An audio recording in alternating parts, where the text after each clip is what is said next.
You're listening to Moments in Between, the podcast where we ditch the filters and get real with local entrepreneurs. We're your hosts, Amanda Lombardo and Jeff Mondlock, part-time professionals, but full-time curious, so pour yourself something strong. Coffee or whiskey, no judgment. And kick back and get ready for the unfiltered stories that might just change how you see things. Or at least make you laugh. We are so excited to have you here again. This time we're in a tiny little corner because everyone puts us babies in the corner. And today we've got a very special guest. We have somebody who knows his way around entrepreneurship. Hopefully we're going to be learning some different lessons from him. And he's somebody that has the word lock in the last name, which I really like as a Mondlock. We have Tim Kielblock. Thank you so much for being here with us. I know I gave a goofy introduction, but I'd love for you to actually talk about the shirt you're wearing, that business, and then we're going to dive deeper into kind of your whole background with entrepreneurship. Sure, yeah. So again, my name's Tim Kielblock, and I own Hill Landscaping, LLC. I bought this company a few years ago.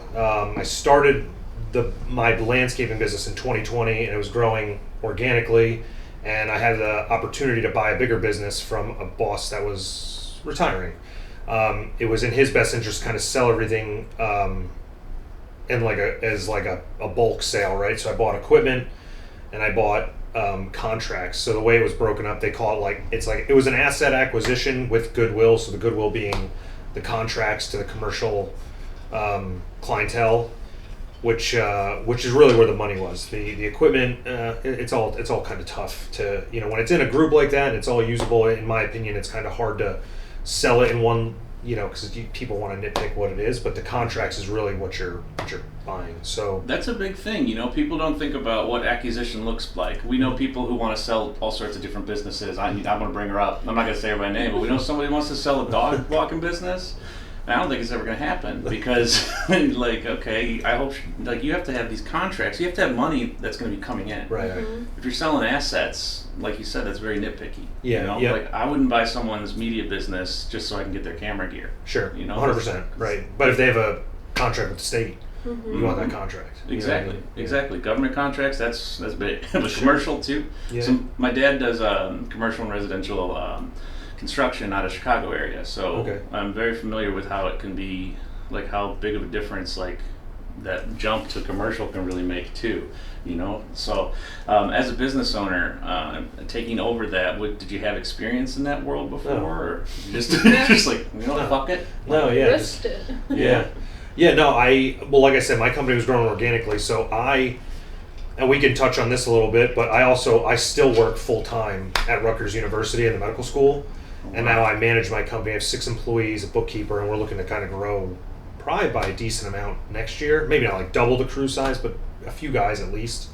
And like I said, we can kind of get into that later if you want. But I don't know. It's funny when I go to networking events, somebody what's something that no one knows about you? And it was I never wanted to be a business owner. So I started mowing grass just to make up for the loss of overtime during COVID. And then 1 lawn turned to 4 turned to 6 turned to 12. And it just kept compounding. And then it was I'm working every night, every weekend. It was nonstop. So I hired someone full time for the 2022 season, and it's even a lot for just one person to do full time throughout the week. So, and in that 2022 season was when the opportunity came up, and I went through the SBA, the Small Business Association, to do the loan and the financing to purchase the business, which in and of itself is a nightmare, but it worked out. The employees that he had only 2 employees left, but they were with him for 20, 30 years. They used to be my bosses, which is funny, my foremen. So now they came aboard and they work for me. This is our 3rd season, so we're coming up on the end of our 3rd season. And no, it's all been, I tell a lot of my friends that are growing organically. When you do what I did, it's great, but you go from step 2 to 10 and you have to learn about things that you have no idea, quarterly taxes, estimated quarterly taxes. Oh, don't talk to me about that. Yeah, ROI. It's just stuff that you don't really know about as a small business, and it's maybe when you're small, it's just stepping on a crack and rolling your ankle, and then when you get into a bigger business, it's could be almost falling off a cliff. Yeah. And you're oof, I didn't. So you always have to. I think that's when people talk about having mentorship or talking to people that you don't even have to be in a landscaping business. Someone just in business to pick their brain because they can forewarn you about stuff that you don't see coming down the road. That's really smart. I mean, so Amanda and I run the networking groups, the Central New Jersey Small Business Group. CNJ, yeah, the CNJ, and we have folks come in from like SCORE mentors, and a lot of people don't realize how important it is to have that. Or you mentioned SBA. And the state has all this money. It's a pain in the ass to get, it's hard to get, but they have the money there, So it sounds like the fact that you're willing to sit down with the folks and go through every receipt and go through everything. I know they do the loan that pays like 50% of up to $50,000 or something like that worth of materials too. I mean, there's a lot of different. Yeah, once you get in and start rolling and seeing, what things, like what tools you have at your like disposal. You know what I mean? Maybe not so much as a smaller company, but as you grow. Yeah. There's always people. I think half the spam calls and texts that I get every day are for funding. Which can help you, you know what I mean? It's also sketchy. You don't know who's who, but at least the opportunity for different funding and stuff is there. Yeah. How do you juggle your full-time and your landscaping? Bad. No, it's not bad. I mean, honestly, I just got a promotion again at Rutgers, so now I'm like more in like an admin role. It's like I supervise people there now. And then, if I'm being honest, like Rutgers is a great institution. They take care of their employees, in my opinion. Pay scale wise, they're not great, but they have a pension and they have time off and they have a normal work-life balance, like a normal work week for what I've always seen. So if I'm honest, if I have a phone call that I have to take, I can take it. I don't take advantage of like their time as far as like doing stuff. If I need to check my email or something or a schedule, like I'll check it, but like I don't like spend hours doing business stuff on their clock. I do all my business stuff like in the evenings and stuff like that.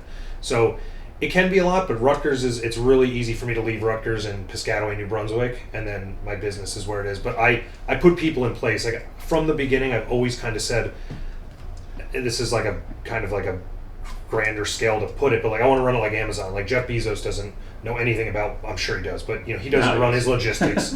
He doesn't run his returns department, right? So I have like a lead foreman that oversees everything, and he also oversees like the landscaping projects. And then I have 2 mowing foremen. So while the 2 guys are out, they oversee the mowing of their list and their equipment, and then Spencer kind of is like the go-between between me and them. So delegating is important for any supervisor, business owner. Like not even just anybody. Delegating is huge. You can't do everything by yourself. And then just communication. Like I don't want my guys to have something broken for 3 weeks before I know about it. So there's just got to be communication is probably the best tool that we have to manage everything. So you're basically a general contractor of literally entrepreneurship and of course the landscaping business too. Yeah. But the way you put that, just to kind of take a step back, is so interesting. Delegating is important, and you have to have the team to follow you. Sure. Right. Yep. So how did you find the right people that you trusted enough to like delegate to? So I think that's a learning curve for me, right? Because I feel like I've exhausted all the avenues of hiring people I know of, or at least know something. So as I said, I hired my best friend back in 2022 to work for me. He's literally like my top 3 best friends, right? So I've known him for 20 plus years. He wanted to come work for me. He's been great. He runs one of my mowing crews. And then when I bought the business, the 2 other guys that came on board, one was Spencer, one was Bill. Spencer oversees everything, and he's the landscape foreman, and then Bill is another mowing foreman. We have enough lawn maintenance to where it requires 2 crews. And then I've had a couple guys come and go, but like, if I'm being honest, it's kind of been like, oh, do you know anybody? And but I'm learning. We're going through something right now that I don't really want to get in, but you don't know who you can really trust and who you can't trust. So I think going forward, like we're implementing background checks. We're going to implement like a written, it's not going to be like this phone interview anymore. Like it's going to be a phone interview, but there's also going to be like a hard, whether it be digital or like paper, job applications. You just got to do all your homework. So you never know what people do, when they're not on the clock. And unfortunately, if something goes down, whether it's breaking the law or whatever the case may be, and it's tied to your company somehow, it's kind of like a black eye for you, whether it has anything to do with you or not. So the best thing you do is at least put as much stuff in between you and the employees to show like, oh, I did my due diligence and stuff like that. So I think to get the right people, I always try to find people that have like good references that I know, but I think we're going to start, probably doing like Indeed or one of those other, just to try to get quality, because I'm not afraid to pay people a good salary to have like, you know, the tasks that they need to perform every day, you know, but I just want to make sure that we hire good quality people. Yeah, I mean, it's again, I think that's part of the team, putting the team together. Yeah. Indeed is going to be part of that team in a way, Yeah. you know, having somebody to do that, make your life a little bit easier. Yeah. You know, it makes sense, you know. I always think about ways I can scale my business, and for me, I do too many things at once, and the big thing I'm trying to figure out is how to delegate, right? Mm-hmm. So, I mean, I can bring in editors, I can bring in assistants and things for what I do. Yep. But it's all about trust in it. So we've had people on the podcast that have very different ways of kind of bringing in those folks, right? So like we had one who says she likes to take people to a coffee shop and like experience them as a person. Sure. And kind of get just a more real feel of the person before you actually start bringing them in and meeting the team. Mm-hmm. I've worked jobs where I've had to sit and interview with like 7 different people, and then it just feels like you're just faking it the whole time, right? Because you can have a canned answer that you give, and who knows who you're hiring. Right. So that's something got to be tough for you. Yeah, 100%. And like I said, it's all learning curve. You know, it's that's a lot of that's new to me. You know what I mean? To your point, I know a friend that went to work for like a global like power company. He worked for like the solar fields, but that company essentially was global or national at the very least, huge multi-billion-dollar company, and the managers of the sites that he would be working on brought him to a diner and they had breakfast, and kind of similar to the coffee shop. But again, it's like I feel like it is a good idea, because you don't want like a high stress situation, because you're putting the person on the spot. They're going to feed you almost like a chat GPT answer. You want like a real answer from people, because you want to know who you're hiring, you know? Yeah. And unfortunately, there's different levels in different companies. Like we have guys that just run shovels, and then we have guys that need to drive trucks with trailers and have some experience and stuff that takes training to understand and operate. But even the people that run the shovels, I want to be like quality people. You know, I kind of want to set myself apart by, you know, a lot of people that everyone looks at the salary. So I'd like to think that I pay on the upper side, and, you know, might not be as much of a return for me on the backside, but at least I know we're doing good work, and when we do good work, we get more work,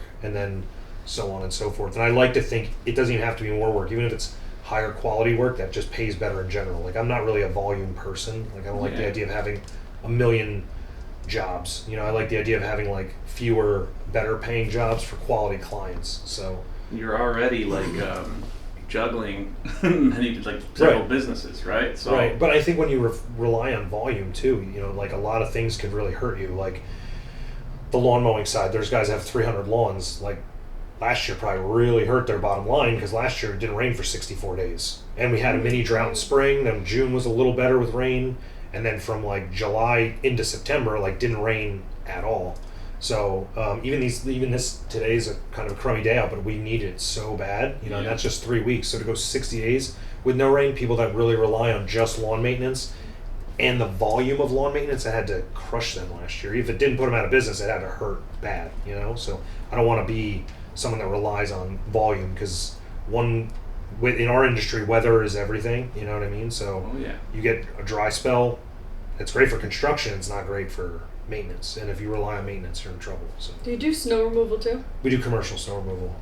Yeah, Okay, so that means that's like parking lots. Yeah, things like parking that? lots. Yeah. We do.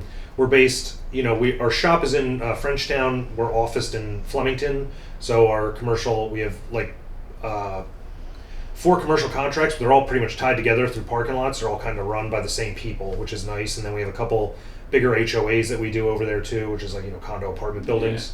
So that works. We don't do any driveways. It's just, again, volume. You know, you kind of need like a ton of driveways, and if it doesn't snow, you don't get anything. So, you know, the commercial side, we kind of tool ourselves to be commercial when it comes to snow plowing. That makes sense, you know, and that's only is that like a small portion of your money that you really bring in, right? Yeah, because that's the rest of the year. Yeah, it's like 5 months out of the year. It goes from That's November pretty good, actually. November 1st through March. So like April 1st generally starts our spring, summer, fall contracts, and then like November through March is our winter contracts. So historically, like November, December's been quiet. January, February is like when the bulk of our weather hits, and pretty stressful months, you know, because you're like living on the weather apps. Usually stuff comes in that no one's predicting.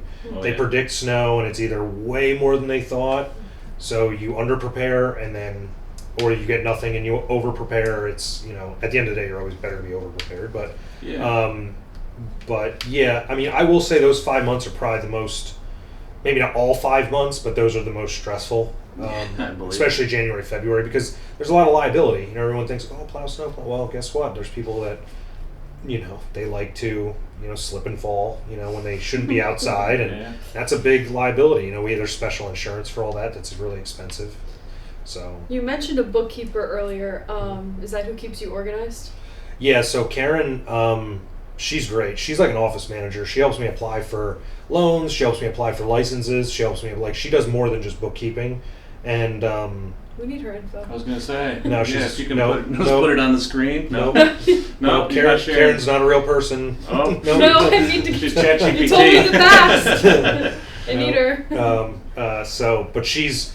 I don't think I would have gone under if I didn't have her. But she really straightened me out in a time when I needed to be straightened out, because QuickBooks is super easy in my opinion, but it's not that easy when you get to be. I hate QuickBooks. When you get to be bigger and bigger, there's more tools that they offer that not only do they offer it, but it's almost like you have to use it, like how it ties to your bank accounts, and like you can actually really, like now if you go on my QuickBooks, it shows like what my bank accounts actually are, and like before it was never even like anything that was. I never did that. Yeah. Well, mine is a little bit all over the place with it. I'm trying to, and once tax season comes around, it's just like me trying to make sure everything looks actually like it's supposed to. Yeah. And some people have their accountants kind of go through it once in a while. Like accountants generally want to help. Like my accountant, I know he does, like he runs payroll for people, and like he does the payroll taxes however often you're supposed to. I use for you? Or no, I use a company for all my payroll stuff I do through Gusto. So again, this is like implementing things, right? Like I can ADP now. Yeah, I can run my own payroll through QuickBooks, but it's a little bit more involved. Gusto, yeah, I pay a couple $100s a month for it, plus like a fee for each employee, but like I don't even know.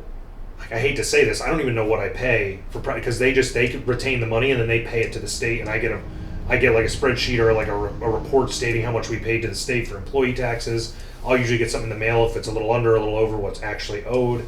That's what you want, though. Yeah, I mean, you don't want to have to focus on how are you supposed to grow your business if you're focusing on the nitty-gritty. So again, right? And some people look at like that $200, maybe it's like $250 with the employee fee. It's like $8 an employee. Like it's at the end of the day, with the amount of money that like I always say with landscaping, money like trickles in and it flows out.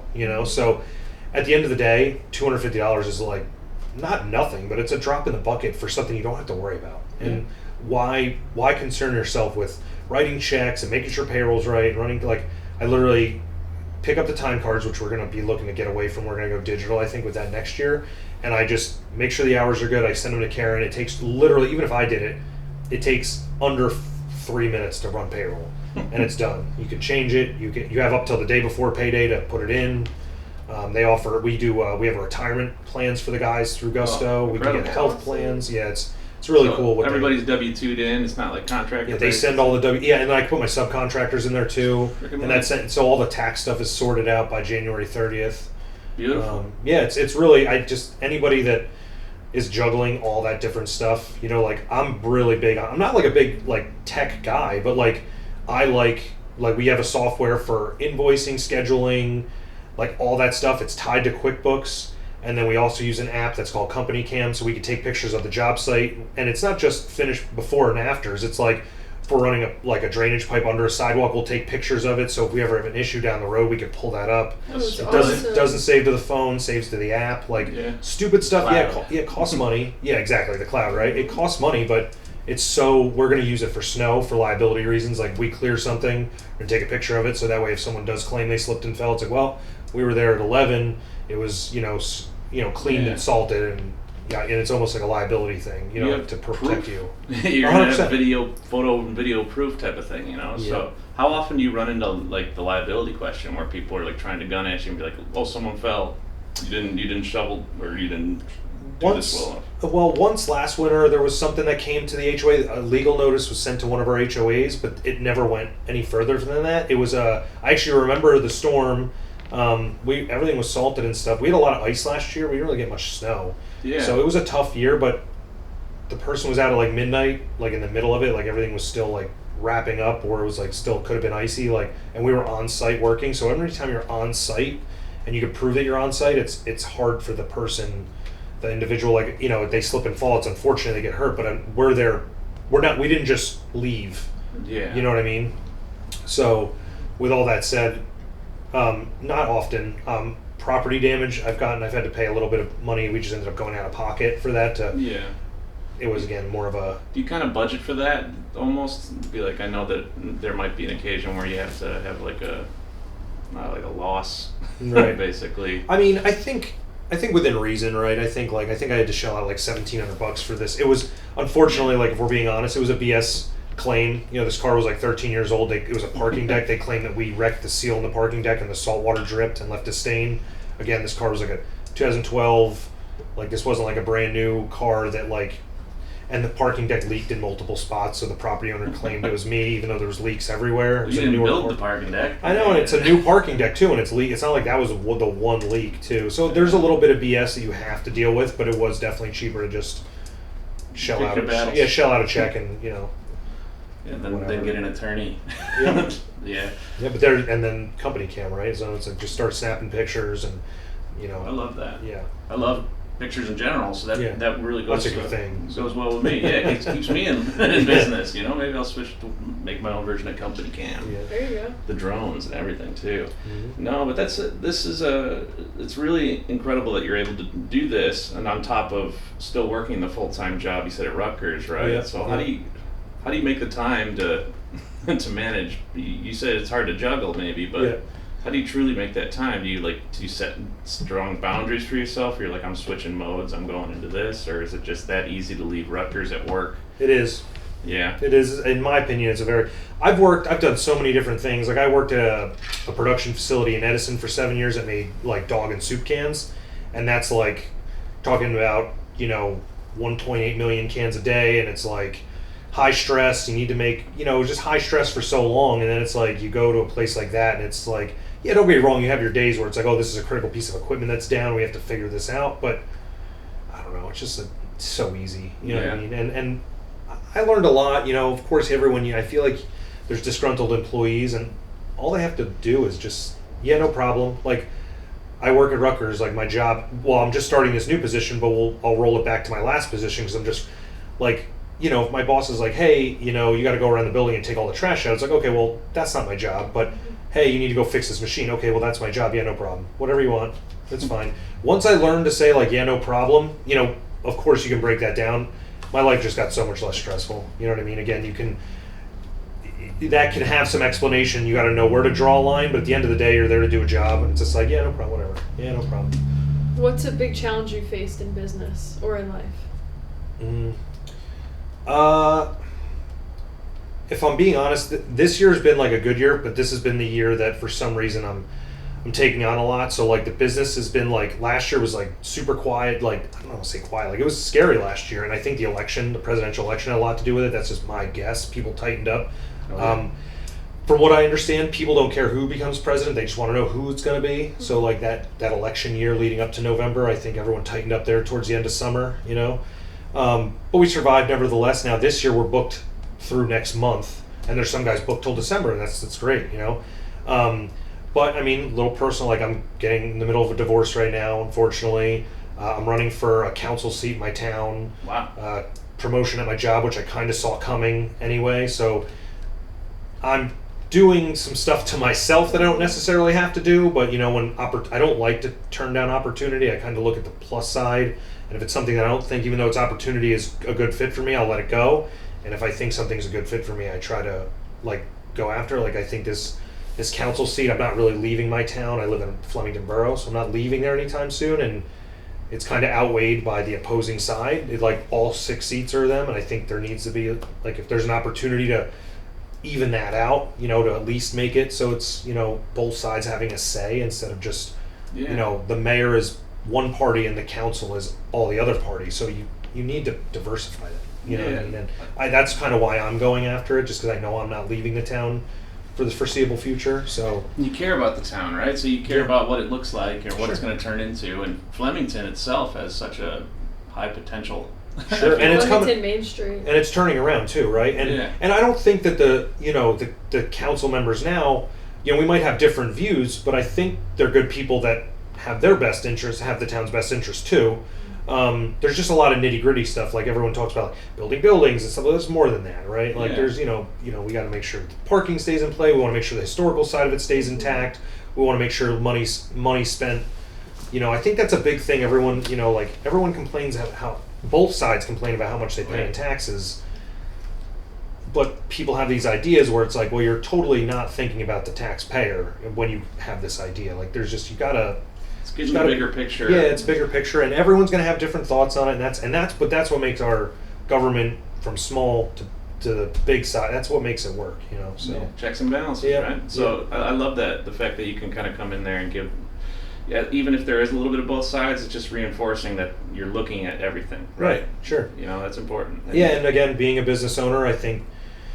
So some people, like I don't think people think about the financial side of it. They're not like I see how money works and how things happen, and I think that people that are in a decision, like in a council, you make decisions on budget, you make decisions on town direction, and money is you gotta take care of the people, but there's also got to be a fiscal responsibility, and I think people you got to prioritize one or the other depending on the situation sometimes. Yeah.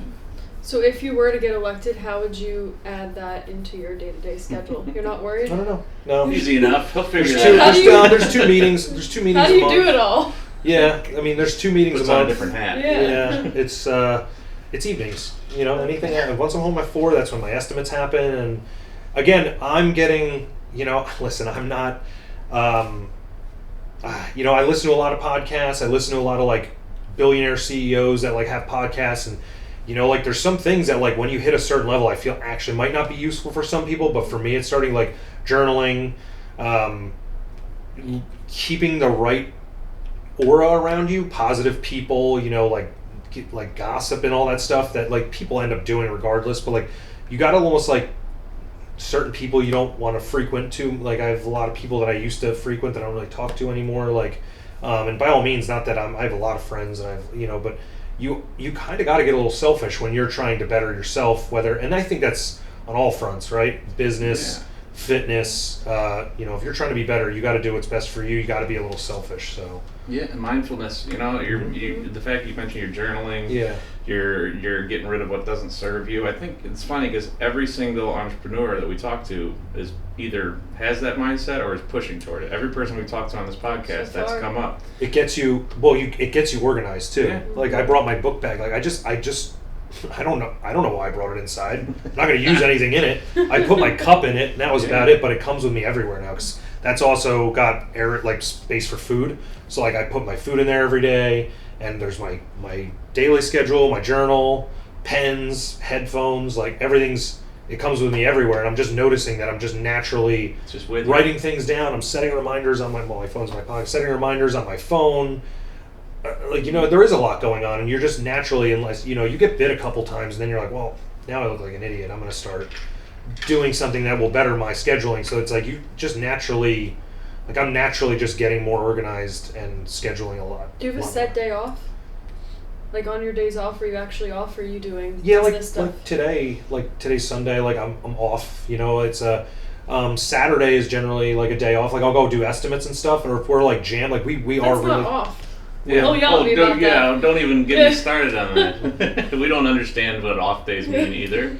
So, but I honestly think if you're hungry and growing a business, there really is no days off. If someone called me and, hey, listen, I'm super busy, can you come by Sunday? I would go Sunday. It takes an hour because I usually end up chatting with the people and getting to know them a little bit before I can, because honestly, as a business owner, and I don't know if you guys get, for me, if I'm going to do a project for somebody, they have to pass my vibe check. Yes. I passed on jobs because I don't it's not that I don't like the people, I foresee problem with the people. Mm-hmm. And even if I'm wrong, I'd rather find business elsewhere than take a chance, because you work with people and all of a sudden it's well, we didn't agree on that. Well, yeah, we did. And then you're not fighting them, but you're trying to this isn't what we discussed. You know what I mean? It's not worth the headache. Yeah, right? 100%. So they have to pass my vibe check.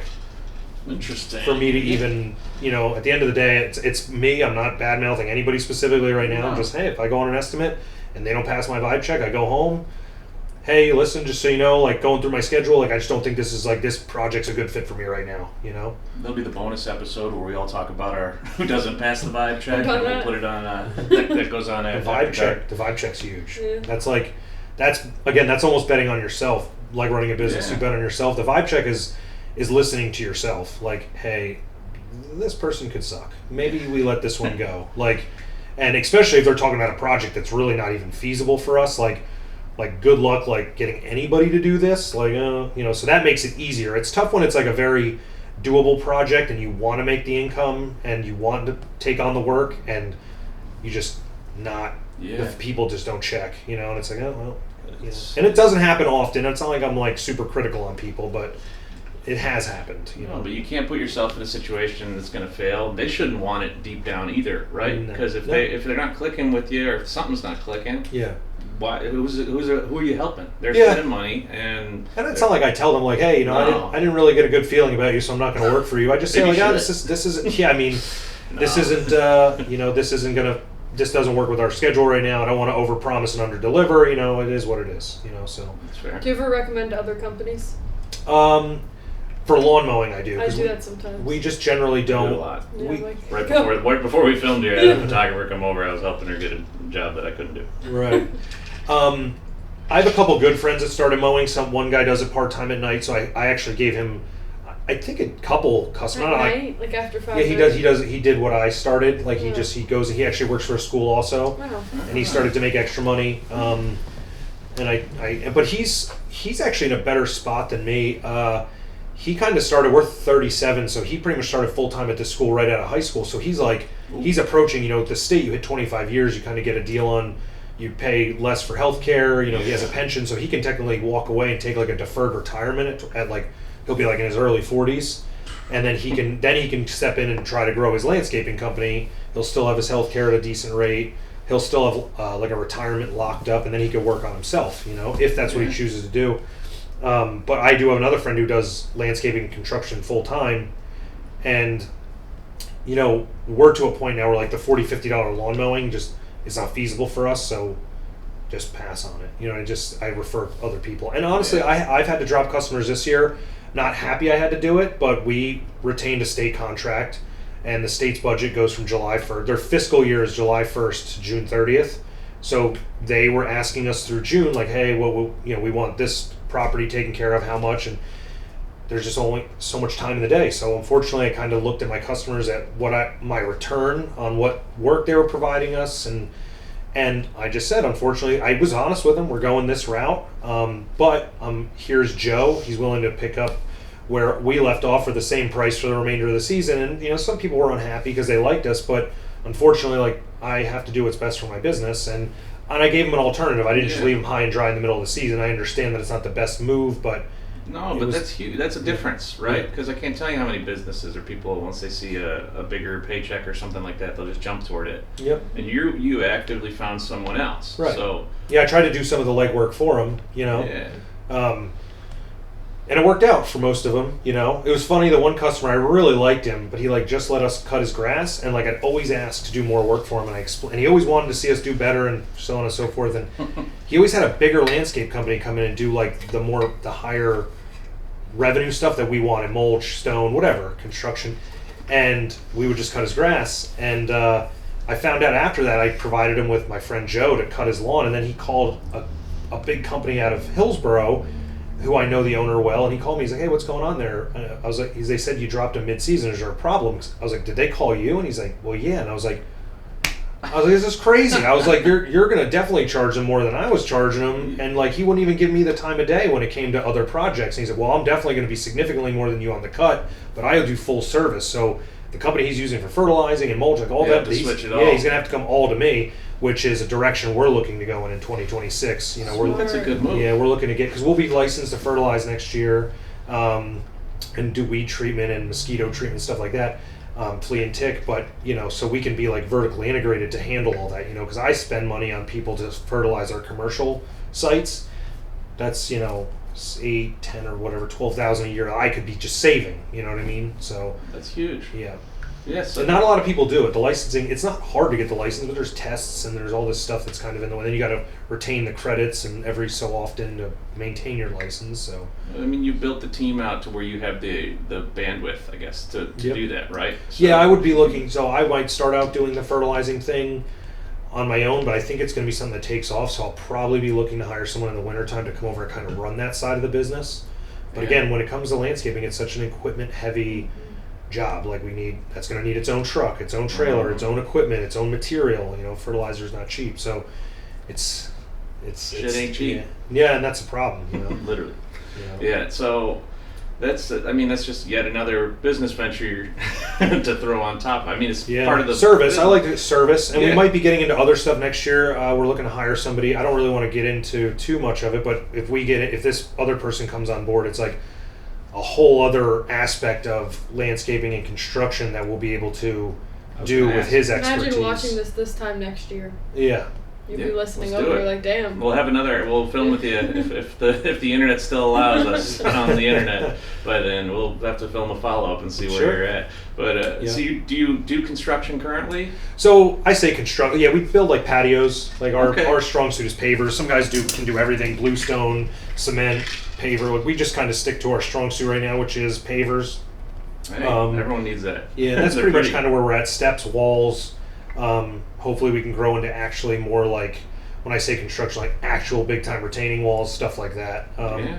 Again, opportunity. Like I've had opportunity to bid on those big jobs. We're just not manned or tooled to do it. So Just keep doing, you know, keep 'cause- bidding though. Yeah, but well, it's also, but I don't want to also overpromise and underdeliver is like a Yeah. big thing for me. So it's like, yeah, we'll build this, and then we can't build it. You know what I mean? And then, or it costs me more money to bring people in to do it, and it's just, I'd rather just be able to go in and be able to do the work when we can actually do the work, and then start establishing a name instead of throwing in failing, and then we have a bad name with the people, and we don't. You know what I mean? So, especially if you start bidding on like government and different things like that, or you got to be careful where you're where you're putting your name out there, right? Sure. Yeah.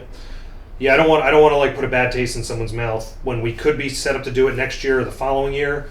I feel like opportunity circles around a couple times. It's just taking it when it's the right time. So what's like a day in the life for you? Up at 4:30, 5 o'clock. Holy shit. That's when we go to bed. And then I usually text them like, okay, you ready for tomorrow? 2 a.m. 2 or 3 in the morning. Yeah, and then I'm usually at Rutgers by like 6:15. I'm there doing my stuff till I leave there at like 3:15, 3:30. Home by 4, and then it's like estimates, or it's really loose. Like some days I don't have estimates, and then it's like come home. I usually like I'll go. I check my email on my phone throughout the day, but if there's something I have to address, if I have to have I meet with my bookkeeper every other Monday, and on the Dunkin' Donuts on 22 because it's just a good middle meeting point. It's a good spot. Bad parking lot, but Yeah. Which Dunkin'? the Dunkin' right. Is it the one right on 22 up by Right. north of Somerville? It's right next to a condo. It's like Oh, just it's a different one. it's just the one it's just below the ShopRite in Branchburg. Okay, And so RV, that's it's the one Branchburg. closest to RV. Yeah, Okay. yeah. I guess it would be Branchburg. Yeah. So But- you guys go there? Yeah, we meet. We'll be there. We're gonna show up. Yeah, I need to meet her. We need to meet this I'm gal. like, can you save me from Help me. help? Karen's not real. She is. You send me That's her the name info, of the man. episode, I'm gonna Karen's go through not her real. texts. No. That was a 555 number. Yeah. Take Karen it. isn't real. Karen has saved you. She needs to save us now. Karen's great. No, that's wonderful. But like I said, I will repeat it. My guys are great. I mean, like without them, we can't function either. But she came in and like really like it gets to a point where you need someone working like on the business, not in the business. Like you're like if I'm landscaping, I'm in the business. It's taken away from like what I could be doing, and that's kind of like where I'm getting to the point where like I haven't been able to really landscape the last year. Well, last summer and this summer I hurt my shoulder really bad, so I've realized the importance of running my business within as opposed to going out in the field and doing it.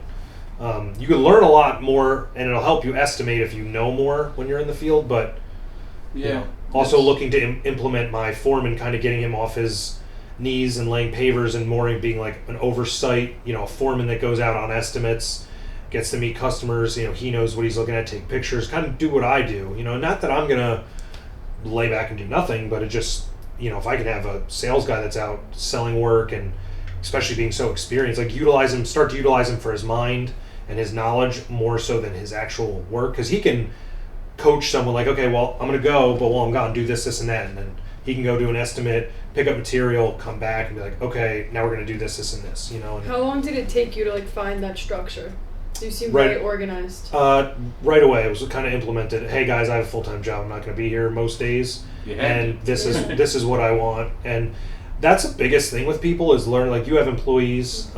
Jeff, do you have employees or no? Not really. Yeah. I have people I contract in. But you have to trust people. You know, at the end of the day, you got to just let go a little bit. Like, no one's going to treat your stuff the way they treat it. Like landscaping, again, there's so much equipment, vehicles. Like, at the end of the day, no one's. That's like the hardest thing for my friends in the Trust. industry. Yeah, is the trust thing, and you know, especially like, okay, well, why did this break? Probably because you were being really rough on it. You know what I mean? And it's just part of the gig. You know what I mean? Yeah, it's the cost of doing business. Yeah. You know, there's a lot of that, especially with what I do. I the gear is also really expensive. It's not the same price level of what you do, but like camera gear, and we're out running it around, and lenses crack, camera drops, and you can get liability insurance. Sometimes it costs more to pay your deductible than just to replace a lens or something like that. So and that's back to that car situation. That's what it was for me too. My deductible wasn't more, but insurance companies are real quick to drop you too in this industry, especially with snow. They don't want to hear it. You know, snow's been tough too in New Jersey because it's been hit or miss. Like, we haven't really had heavy winters. Warm here. Yeah, which is, I mean, we're going through some kind of cycle, but I guess from what I understand before I was really in it, I guess there was a really bad year where just by chance, like, a lot of contractors in the state like needed a lot of insurance money, so a lot of companies got out of it, and now they're like trickling back into the snow removal insurance game. That's, again, just hearsay from what I Aren't we understand. projected to get a lot of snow this year? Don't put that Farmer's evil on me. Almanac. That's what I heard. Don't put that evil on She's me. manifesting. You don't want snow? Not really. It's a lot of work. It's like the part of my business I dislike the most. No. Let's get rid of it then. Well, you're a slave. Oh, Give it but to if you someone. want the commercial, Get rid of that part of the so business. so here's Commercial so right. contract's That's worth but that's the whole thing. Most of these guys, if you have their Included. summer work, they want you to do They their want winter winter work, and work, if you're not yeah. willing to do one or the other, I actually am in a unique situation where I'm begging to get back in to do their landscaping work, but they keep going with another company, so I just do their snow, which is, again, I It's an inherited it, which tells me I'm probably too cheap. You know what I mean? But I rely on that income. Another plan for 26 is to break the snow actually into its own separate LLC to take the liability off the landscaping company. But regardless, even if you subcontract, like, say I don't want to plow snow, like, I still have to pay the insurance.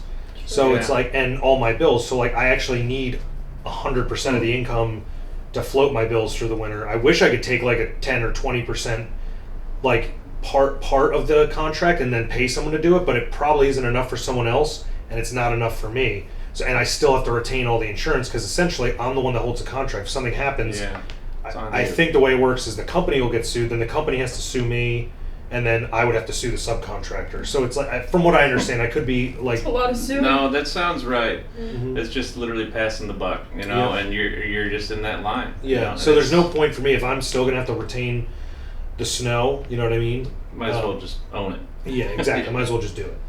How do you deal with burnout? It's not as hard now. Do you 21 have was any? I feel like you have so much energy. 2021. motivate. Yeah. Do you go to the gym I'm too? gonna start plowing Yeah. snow. No, he goes to the gym too. Man. Yeah, how do you have Does it time all. throughout the day? Again, it's not. I delegate. You know, the guys do a lot of the work. You know what I mean? Like, I wouldn't function without them. You know what I mean? But again, you got to be willing to let people go and do it, and then you have to face the repercussions. You know what I mean? Like, whether it's, oh, they broke a window, or, you know, they didn't do a good job over here. You know, I deal with a lot of the stress that comes into the business, not stuff like on the job. Like, if Spencer's working on a patio and it's like, yo, I just found like an electrical wire, or I found an underground pipe, that's like a him problem that he's got to figure out on the job. Well, the customer is going to call me, and then we have to figure out how that's getting repaired or fixed if we can't do it. So, you know what I mean? So it's different. I just have different parts that I have to deal with. But burnout was, I feel, a bigger deal when I was trying to do everything on my own. And I think people need to realize is the second you start delegating, what you have to deal with is a little bit different. It might still be a lot, and there's days when it's a lot. It's stressful, and you know, you might not get the news you want, or you know, you're dealing with regular life stuff too. and you just have to. What are you gonna do? Like, what's you know what again?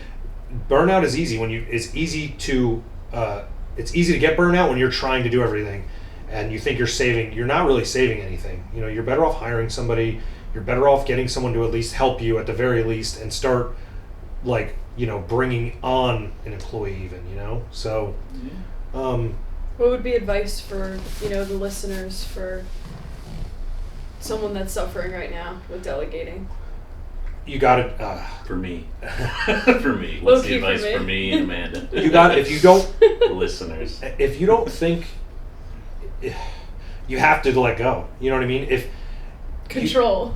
You have to let go a little bit. At the end of the day, for me, and in my industry, I think a lot of people are, well, no one's going to drive my truck. Well, no one's going to use my mower. And it's like, well, you're never going to grow. So if you have the idea of growing and making more revenue, and and to be clear too, like everyone thinks like they're going to hit, I'm going to hit $500,000. All my problems are going to go away. No, you'll just have different problems. I'm going to hit $1 million. I'm going to have no problems. Oh, you're just going to have $1 million problems. You have to pay quarterly taxes. Yeah, 100%. It's all like, I always tell somebody this analogy. When I was 18, I started in a machine shop, and I was sweeping the floor, doing like grunt work. My stepdad worked there, and he was like head honcho, and he was a really good machinist. I was like, man, I want to do those jobs, even if I just run it. I don't have to set it up. And I'm sick of taking out the trash. I'm sick of sweeping the floor. Well, now I'm 37. Fast forward 20 years roughly, and I have all this responsibility between Rutgers, running a business, owning a home, yada yada, and all I want to do is take out the trash and sweep the floor, and that's all I want to. That's what I do when I go to my shop. I sweep the floor, and I don't often. The guys are pretty good about treating, but you know what I mean. Like, you got to appreciate the position you're in, because it isn't always going to be like that. You know what I mean? So, but it's also important. I think the big difference with you from many business owners that are probably in a similar industry, that you've put the work in and done a lot of the work that you're delegating to as well, right? Yeah. So like you're able to miss it at parts, but you're also able to talk to people about it. So like with my dad, when he started his business, he started it when I was born, because basically he was just out of high school, needed to start construction, and he started painting business. He was painting. Yep. And he learned to paint from a guy, and then he's like, fuck it, I'm gonna do it on my own. And then he started his own business with it. And then now he's the GC basically, and doesn't have to actually put hands on for construction and things like that, but he knows how to talk the talk with it. And that's a very important thing. Like for me, as I grow, I try and do as much as I can so that I can delegate. And it's just, you get to that step where you're right on the edge of being able to delegate, and then you're like, I also have this little control that I don't want to let go, and I know you feel similarly. And with walking, the actual walks, I always tell Amanda it's time to stop actually getting out there with the leash. Good exercise. No, she needs to just keep hiring more people. But I'm also the most unsolicited advice person ever. I'll give everybody advice they don't need. Sure. And to be clear, like I just bought a $60,000 mini excavator. Some people might know that it's the machine with like the arm that digs trenches and holes and stuff. And I bought a small one to dig out. I don't want to say I don't know how to run it. I'm not good at running it. So I hire my friend after hours. He comes and helps. We dig out a patio and set it up so Spencer can come in and then start doing the base, and because that's like a lot of the heavy part of it. That machine has totally saved us time. But again, you want to talk about a business move. I had 50-60 grand of work booked out. So I'm like, well, it's either deal with renting it and hoping I get there before someone else rents it, or I just take on the payment for a machine, because now we're doing more of that work. So I just bought it. You know what I mean? Like, so that's another thing too. Like, and that's again in an industry where we rely on equipment. Like, don't buy something that you don't need. You know what I mean? And that's what it took for me to want to spend that money and take on that payment is having that work. But the reason I brought that up was I don't know how to use it. Like, I know how to use it. I'm just not. I'm not good. Efficient. So I have someone that can run it efficiently, and he doesn't kill the machine. He treats it right and yada yada. And that's kind of part of being a business owner too. Like, your dad's probably gotten into projects of sides of it, part of it. Like, I've never done that. So he's going to bring someone in that knows how to do it. Like, at the end of the day, like, I feel like there's this, like, you talk to people, like, even in my industry, you talk to them, and people like talk a little bit of sauce about, this guy, he doesn't know what he's doing over there. I was like, yeah, but he has someone that does. So what does it matter? Ultimately at the end of the day, like, you look at these massive excavating and construction companies, they don't know how to do half the stuff that their crews are doing, but they know how to they know how to run a business, and they know how to crew in. That's you hate on it all you want, But again, I think that all that starts at the bottom with delegating and being able to just, hey, I don't know how to do bookkeeping. We need Karen. I'm willing to pay Karen $45 an hour. Me too. I need To do. She's not real. I'm willing to pay her. I'm willing to pay her Top too. dollar. She's not real. I'll pay her $50 an hour. We'll show up at the Dunkin'. Every other throwing Monday. money at her. He's not going to tell us which Mondays. No. So, how much have you said? Do you feel that you as a person have grown in the last 5 years? I feel like I'm a totally different person now. I don't feel like I've. I just don't. I prioritize. I started my business because I was like, oh man, I could, I can buy a new truck. I really want a truck. I want to buy my nice new brand new truck. I want the business to pay for it. I've never bought a truck for myself since I've started this business. Bought a brand new truck for the business. Bought that machine for the business. Buy lawnmowers. I just reinvest back in the business. I keep my job so I don't even have to pull a big salary from the business. You know what I mean? Yeah. That's 99%, and health insurance and retirement, but mainly the income. It's going to be hard to supplement my income. Now, when I step away, that's going to be another question. I would love to. There's a point I would like to hit. I don't know if I'm going to make it, and I'm just being honest. But if I can stay at Rutgers until my full 25, I will. If I can't, then I can't. It is what it is. You know what I mean? But Yeah. that's all part of it. And it's amazing how many people there are like me that are doing this. It might not be at my level. I feel like there's kind of levels. Most guys just kind of run around. I call it beer money. They run around all week, do mow a couple lawns, or they paint a couple rooms. They do something just to make some extra cash. I just kind of kept chasing opportunity, and now I'm to a point where it's too big to just stop. You leveled up. Yeah. You kept a lot of people seeing- don't want to be bothered with it. My guys had first opportunity to buy the business, and they just chose it. That wasn't for them, which is fine. You know what I mean? I try to, but I also, being that I'm not there every day, I also give them the flexibility to run it how they want to run it. I might ask them to do something a little different, or I might ask them to kind of hey, when you're done, blow the mowers off, blow the trailers out, blow the truck out. I might ask them to do tiny little things, and they might push back on me a little bit with it. But at the end of the day, there has to be that small room. Again, with delegating, if you're not going to be there, you have to know that there's going to be call waste. There's going to be there might be 5 extra minutes where the guys are smoking or having coffee before they take off in the morning, or they might stop at a convenience store. And at the end of the day, though, that's quality of life for them with the job.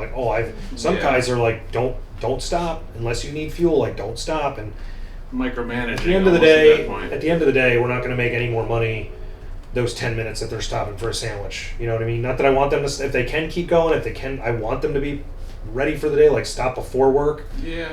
But at the I'm same not gonna, time, and they don't. We're all overabuse it. human. Yeah, they don't abuse it. as long as they're not shitting on the clock all day, Yeah. just sitting there Sponsored. in the bathroom. Sponsored. Yeah. yeah. What can you do? I suppose. What about outside of work? It doesn't sound like you have many minutes outside of work that you. Between 4:30 a.m. and 9 p.m. Where's the living life outside of it? It's there. Like I said, it's been a weird year with me and my wife amicably decided to just part ways. She's great. From what I understand, she's doing great. I'm doing good. You know what I mean? But since that though, it's been a lot of alone time. I hurt my shoulder really bad, so I can't really work out as much. I'm getting back into it again. I needed a third surgery. Did I tell you that? No. 7 weeks ago, I had to get a third surgery. Oh wait, I saw you. Yeah. You probably saw me in a sling too. Yeah. So that's crazy. Really Yeah, bad shoulder. So my hobby outside of work was racing motocross, growing up, and then That'll do it. Yeah, and I've always just done it for fun, and it was a stupid accident. Somebody didn't know I was behind them, and they moved over, and when I went down, I dislocated my arm. But when my arm dislocated with such force, it shattered my socket. So they had to rebuild my shoulder, cut bones off, and put them other places, and now I'm dealing with all the soft tissue stuff.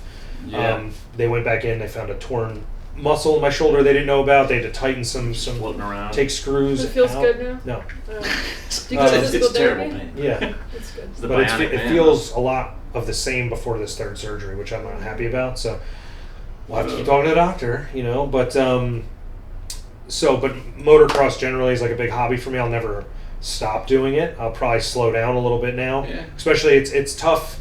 I would honestly, I've said this to people, if I get back on my bike when I'm officially allowed to ride medically, and if I'm scared of it, which I don't think I will be, it'll be heartbreaking. It's all I really know outside of my professional life. Motocross, racing quads is that's what I did, and I got into dirt bikes just because it was a cheaper alternative, and it's the same sport. But it would suck. I don't really know what else I would want to do. We could find some young talent, and then you could sponsor them, and then put Hill Landscaping right on the side of their bike or on their helmet. Yeah, you're good at spending my money too. Yeah, I'll spend your money any way you want. A lot of people that are good at spending my money. You know? It's amazing how good. Tell you, the unsolicited advice I give, top dollar. Yeah. Top dollar. Start charging. No. I want people to spend on fun stuff. But yeah, so that's motocross is a hell of a way to spend time. I love that. It's a fun like group of people too. You know, it's like a fun community of its own. So I don't know how you'd ever not be in on that. Like even if you're not out there riding, I feel like you could still be part of it. I still think it's safer. I've had motorcycles too. I still think it's safer than riding on the road. Like 100%. Definitely. I don't know. My doctor kind of humbled me a little bit because I was getting a little frustrated at an appointment with where we were at, and he's like, "You realize like this injury, like move it to your neck or head, you'd be dead. Like 100%. Like this is like a catastrophic injury to your shoulder. It's never gonna be the same. You're gonna need a replacement someday. Guaranteed a replacement at this point. And it's gonna be a nightmare because of all the work they've done in there. But so you can't take it for granted too. You know what I mean? It's a dangerous sport. I mean, it's not easy. You know, but I'm like, you know how people are with football, like stats and stuff. Like I'm like with that, with the professional side of it too. You know, I follow the professional guys and what's going on, like what races are going on. You know, I try to watch it whenever I can. You know, so but again, I don't. That's the stuff I don't have the downtime. Like I'm not gonna watch football today. I like watching football. I don't have time for that. I gotta go do laundry. I gotta make food. I gotta, you know what I mean. So there isn't much of a window for, you know. Stuff like that. Yeah. But I do. I mean, but I do have a good quality of life. You know what I mean? I do. Like I said, I like going to the gym. This is where I like what I'm doing. Yeah, I'm happy. You know, I think the more I like to think, you know, the more I can keep getting guys to do and delegate and like without overloading them too. You know, just I'm okay with bringing people in to do. We take on more services. We bring in more people and. It's just how it goes, you know what I mean? Some people think that, and I might hit a point where I just don't want to grow anymore, and I'm happy with where we're at, you know what I mean? I do think there's like, some people say, I don't know what the actual analogy is, but I've heard like, oh, well, like in my business, I've learned like I either have to have like 2 trucks going and I'm super profitable, or I need like 8 trucks going. Like anything in between is actually like a waste, and I don't know what those numbers are. I don't want to say that we're losing money every day or anything like that, but you know, I don't know. I might bring in like enough to do 2 or 3 more trucks, and it's like it might seem like it's more profitable, but it's actually more of an expenditure. I don't really know, you know. So, but that's all like the learning curve. You kind of got to like keep learning your numbers. The bigger you get, the more you have to know your numbers. It's easy to kind of like when you're smaller, but as you get bigger, you kind of have to. Yeah, because you're a well-oiled machine at that point, right? So if one little cog is not running in place, then you have a big problem. Right. So knowing your numbers is very important too. That we'll have to bring in a numbers person just to talk about that on an episode too. But this is all amazing. I feel like for someone who doesn't have many free minutes in a day, we really appreciate the fact that you've given us all this time. And I know we still have a billion questions we could ask you, but sure. I think big thing for me is, what would you like to consider your like legacy that you leave on this blue marble? Honestly, I don't think it has anything to do with business, really. I mean, like, I just want people to think of me as like a good person they could always call for help or for guidance. You know what I mean? I think like my grandfather, like everyone loved my grandfather. You know, he left a big hole. Like I don't want to leave a big. Obviously, I don't want people to like miss me for years and years to come. I just want people to have. Oh man, Tim was always like, you could always call him for guidance. You could always call him for help, and he was always a good guy to be around. Like I don't really care if I'm remembered as like, oh yeah, he owned Hill Landscaping and that was a bigger, oh, he was really good on a dirt bike, you know, like that could be like sub notes in my legacy, but like I'd just rather be a person that people could, you know, just count on essentially, and just someone that was just a good person, you know. I would like to think that a lot of people would rather have that as their legacy, you know. Yeah. No one. I don't think anybody goes like, man, I wish more people hated me, but there's got to be people out there like that. Maybe. Yeah. So, I mean, it sounds like you're really kind of building that, though. Like, even having you on here, you're answering questions for us. I know that people who are listening are going to find a lot of help with just the things you say. Do you mentor people ever? Like, if someone needs someone asks me a question and I feel like I have, like, you know, they opened a new gym in Flemington, and the kid's 25. He's young. Gym? Freedom Fitness Gym. It's just a weight room. He's not a bodybuilder, but that's what he's marketing it as. just south of the dealerships down 202. Too far. It's actually not bad for you at all. Too far. It's down the road. Don't you go to Health Quest? Yeah. It's closer. Oh. It's a little bit more of a hassle to get to, I guess, for you, but there's the jug handles and stuff. But anyway, he's 25. Everything his gym is what he advertised it for, but I was talking to him like it used to be a gym. It's been 3 different gyms. I've been a member at all 3 of them, so it was kind of like a little bit of a nostalgia going back. So I asked him, he has this room, and it used to be a group's fitness, like for classes. So what are you doing with that room? He's like, oh, it's just like a posing room for people that are bodybuilders. They want to, take pictures in the mirrors, whatever. That's cool. I said, okay. I was like, so you don't make any extra money off that square footage? And he's like, well, no. And I was like, dude, there's yoga instructors that are always looking for places to have a class.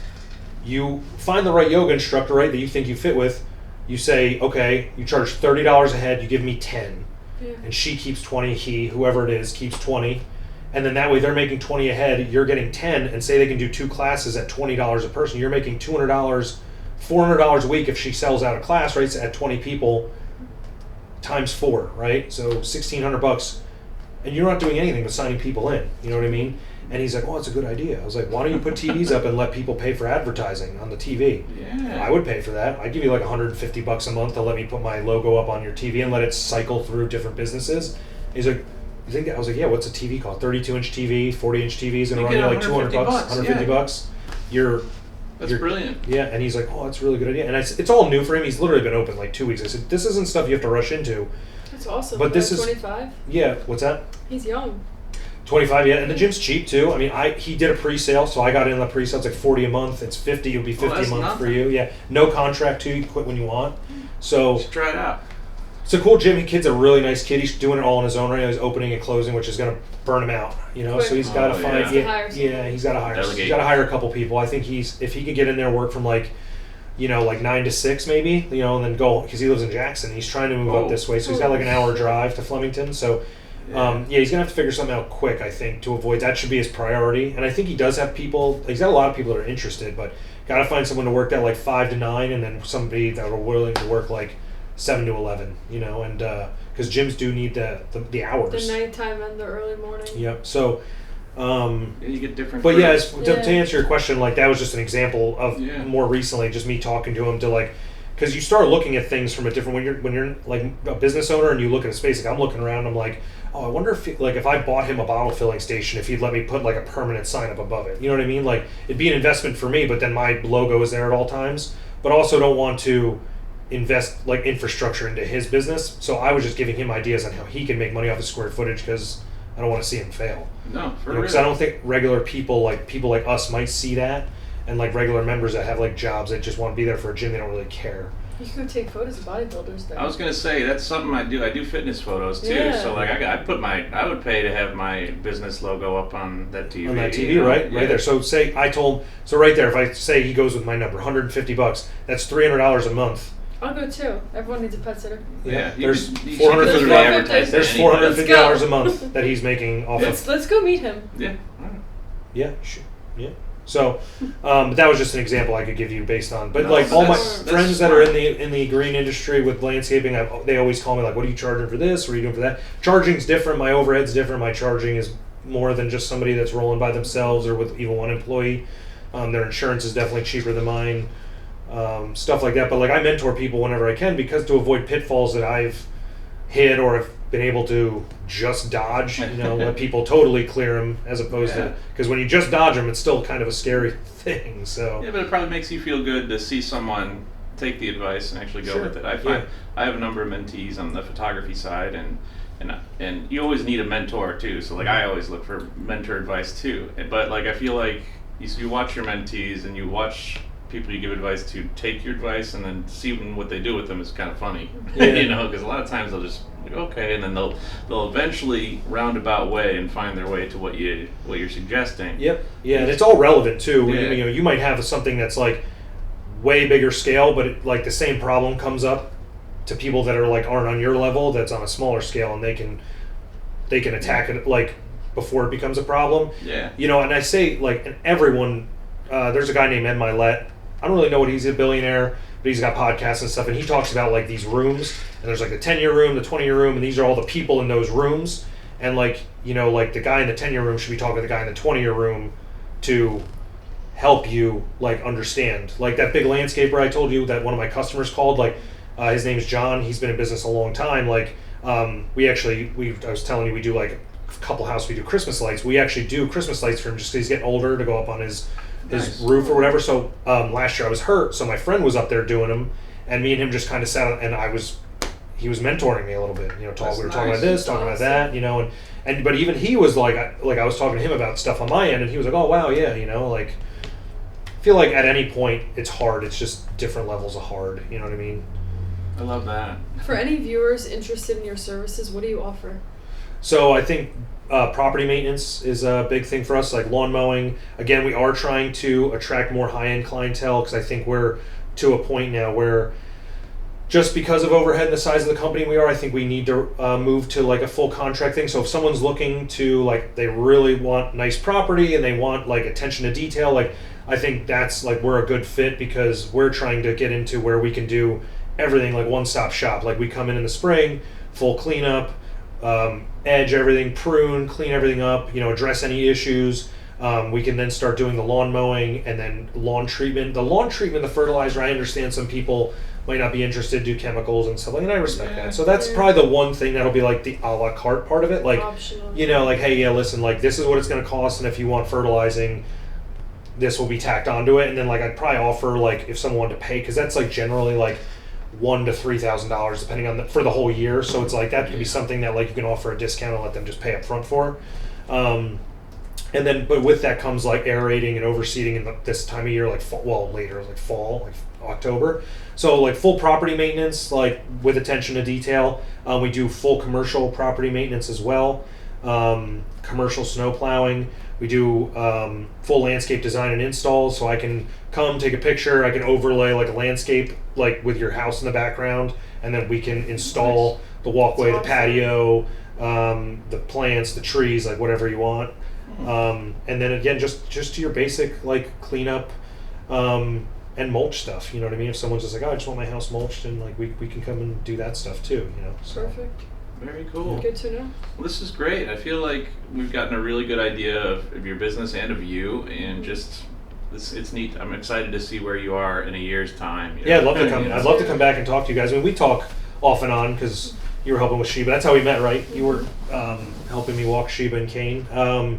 But yeah, no, I was telling you guys I was on a podcast last year and we did like a follow-up thing, and it was like a night and day. Follow-ups is smart. Difference. Yeah, follow-up's cool, you know what I mean? Because I've podcasts I frequent, you know what I mean? So it's nice to see when someone comes back, kind of see where they're at, you know? And see if their advice, I'm looking forward to it. Yeah. Time moves freaking quick, especially after 35. Really, you got some time still. The years get faster 35? and faster. You're not 35. She's like 15. But 15. Yeah, so we have like 3 questions that we usually ask to kind of wrap the podcast. Amanda, do you want to start us off? Yes. Cats or dogs? Dogs. I loved my cat. I just can't bring myself to replace her yet. Yeah, I'm gonna drop a cat off. Don't drop a cat off. We got plenty of cats around here. We got plenty of cats that need a home. Don't drop a cat off. This cat's just wandering the yard right now. Everyone said dogs. Even someone who had only cats. She said dogs. It's just they're so lovable. I always had cats growing up. My cat though, my mom was moving and she couldn't take her cat, so I never really liked the cat. Her name was Lola, but she, for some reason, my dog that I had, the dog you never met, Celine, she lived to be almost 15. She didn't get along with other dogs, but for some reason, her and that cat got along great. So I took the cat in, and then the cat, fell in love with me. So when she actually passed away, 2 months after Celine, so I had the cat, she was 5 when I got her. No, she had to been 8, so she lived to be 18. So I had her 10 years or so, but I haven't, I got Sheba, but I haven't brought myself to get another cat yet. You know what I mean? Yeah. They live a long time. Yeah. They'll outlive you. Yeah. Turtles will outlive you. If you have a pet turtle, they'll be watching you on your deathbed. Birds too. Birds will live 30, 40. Yeah, yes they will. What about something that you currently are trying to unlearn, or that you want to unlearn about life, or the way you do things? Unlearn about life. That's a hard question. I was looking at that. Everyone struggles with this question. It's because it's good. Ridiculous. Well, you know what it is? I think people don't generally learn something. It's like, oh, I'm glad I learned that. But, Is there a habit that you do that you're like, I wish I didn't go on Facebook as much, or I wish I did? Oh, I definitely, and again, I think what we kind of talked about with the journaling and the stuff like that, like I scroll a lot, and I actually hate the fact that like Facebook and Instagram make you have a personal account to have a business account. It's so true. I was working with a guy, he made my website, he was going to I gave him like access through an app to my socials. I was like, cool, you could post, I don't even have to go on social anymore. Like, I would love to get away. I want a flip phone again. I would love to get away from. That's actually a good one. Not to take the easy way out on this, but like, yes, I would love to like unlearn Instagram and Facebook. I was literally telling my wife the same thing last night because I'm like, I find myself just so looped in, and Instagram's a big part of my business, right? Because I take. That's what we can't get rid of because it's social media. I have learned, for me, not to cut you off. And I'm so happy to hear this. Like, social media actually isn't like it's good for advertising and doing stuff, but it's almost like for like the people that follow you, repeat customers. But like, honestly, like Google is everything. That's what I'm learning with this new marketing company I'm working with. Good. Google is everything. I just had a talk with my buddy who's a plumber. He was asking me how to, and I was like, what's your website? Well, I don't have one. All right, well, what's your business name? And I look up his business. I was like, dude, that's not even the right address. You're not even relevant on the internet. So your website's so important. Yeah, website and just your online presence in general is on for Google, because Google crawls over all that stuff. But anyway, we're like kind of going off. But like, yeah, if I could get away from social media, I really would. It's just such an unnecessary thing. You know? Yeah, someday. I love that though. Amanda, do you want to wrap us up here? Yeah. What is one takeaway you want listeners to have for your business and what you do?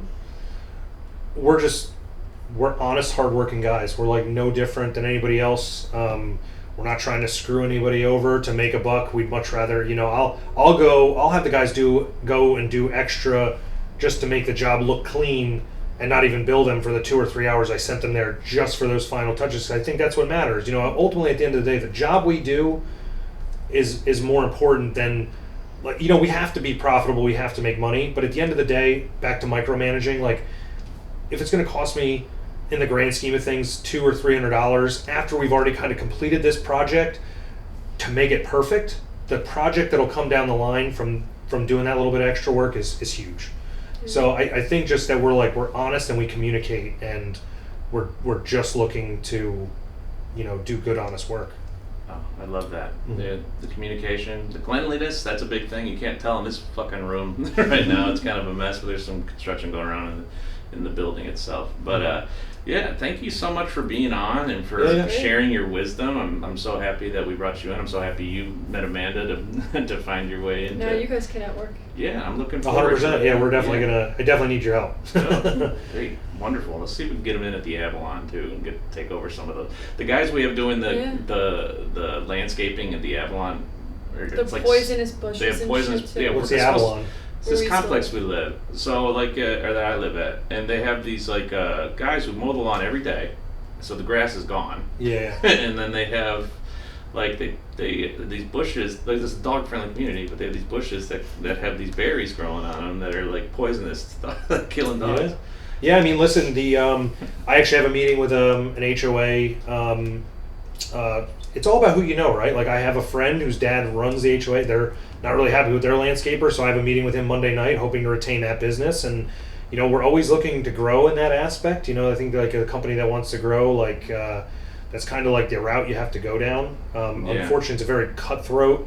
The commercial HOA side of it's very cutthroat. People are always willing to like kind of slash prices just to get the work, but and it's hard to justify, like, even though you promise all this quality and you have proof of quality, some people just want the cheapest price, and you just can't. It doesn't work all the time, Yeah. But always looking for opportunity for stuff like that. See if we can get them out there. Keep me in mind. Yeah. I'll go on my committee where I live. Concord Ridge, right? Whoops. Who cares? We're going to take everyone down. Everyone's going to know where I live. That's all right. People know I'm at the Avalon. They come hang out at the pool with me. We're not allowed at the pool anymore because it's past Labor Day, but whatever. We can write that out, right? Yeah, I can cut this whole last part out. But that sounds good. All right, thank you again. Yeah, no, I appreciate it. I would love to come back on. So. We'll definitely be bringing you back.